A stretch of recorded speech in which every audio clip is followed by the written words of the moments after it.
Welcome to week 2 show, MNCFL show with your host, Keith Reed of the Dallas Cowboys. Guys, we are off to week 2, and things are looking very much on the upswing. Let's get right off into some of the happenings around the MNCFL. One that looms large right now is the Eagles-Titans trade, which was denied by the front office of the MNCFL. I don't want to get into the particulars of why it was denied, but I will say this, and I wrote this on the forums, and I believe that every owner has the right to trade at free will.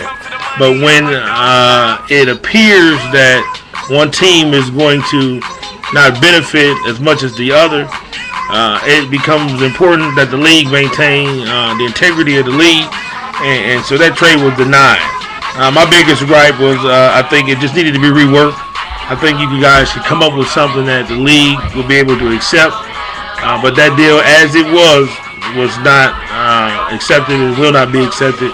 So please, Smitty, there's no need to whine and cry or pretend as if it's just the league against you, because that's not at all what happened. But it was denied. You can fix it. So, I mean, just go that route and don't worry much about trying to say, well, we just after you or we don't like you, because obviously that's not the reason behind why the trade was denied. I'm going to get off now into some injuries. I don't think there were any injuries in week 1. So there are no injuries week 1 this week. To start off, and I'm going to get off into some of last week's games and scores. Games were pretty intense last week. The couple I played in seemed to be pretty fun, but off the top I see the Steelers lost to the Colts 44-14 behind Bob Sanders, 2 tackles and 3 interceptions. The Colts improved, hit their first win. The Steelers dropped their first win. Elsewhere in Minnesota, it was Adrian Peterson's 255 yards and a touchdown that lifted the Vikings barely over the Jacksonville Jaguars 19-17. In New York, in the Meadowlands, it was the Giants 31-28 over the Redskins. Eli Manning threw for 355 yards, 1 interception, and 2 touchdowns in the victory. In Dallas, it was the upstart Cowboys behind Dez Bryant, 121 yards and 3 receptions for 1 touchdown to lead the Cowboys 24-21 over the Rams. Out in San Diego, it was the Bills over the Chargers 31-13. Jeff Hardy, the Bills led all player with player of the game, 136 yards, 3 receptions and 1 touchdown. Oakland Raiders, Texans, and Darren McFadden show with 154 yards, 1 touchdown to lead the Raiders and get them off to a great start at 23-13 victory over the Texans. And what was the game of the week? We had the Eagles versus the Baltimore Ravens, and the Eagles would prevail in this one 24-17 behind Greg Jennings, 88 yards, 5 receptions, and 1 touchdown to take a 1-0 standing and drop the Ravens to 0-1. Falcons and Saints. It was 37-44. The Saints over the Falcons. Drew Brees, 445 yards, 1 interception, 2 touchdowns, and the Saints come out of the gate on fire. Cleveland Browns at the Cincinnati Bengals. It was the Cleveland Browns 16, the Bengals 10 behind TJ Ward, 6 tackles, 1 sack, and 2 fumble recoveries. Over in Green Bay was the Packers 37-13 over the Tennessee Titans. Aaron Rodgers threw for 304 yards, 3 touchdowns, and 1 interception.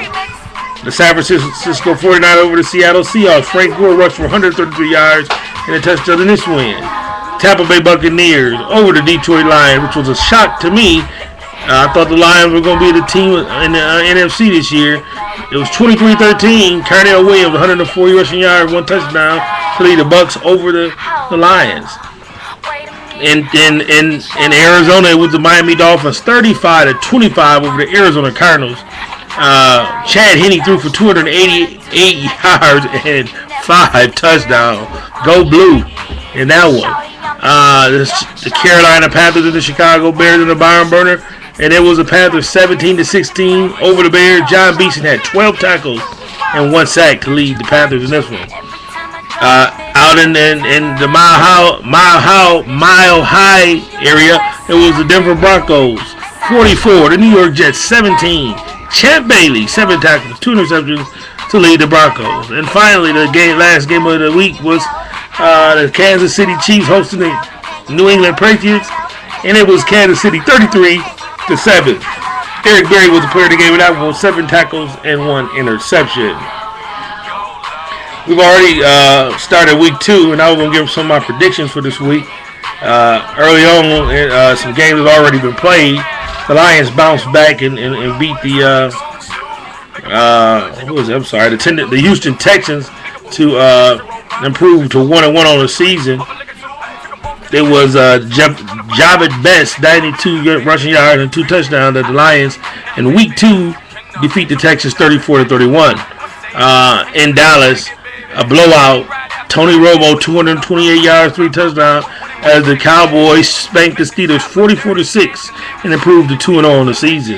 In the Meadowlands again, it was the New York Giants and the Cleveland Browns. Kenny Phillips had 11 tackles of the Giants.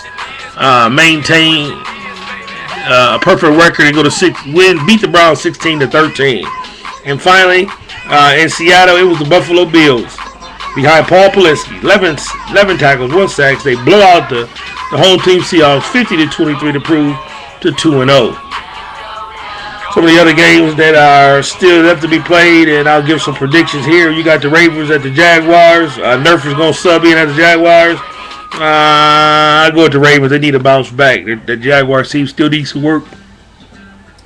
Chargers and Buccaneers. I think the Buccaneers proved last week that they're a team to be dealt with. I think the Buccaneers will beat the Chargers. Saints and Panthers is going to be a good one.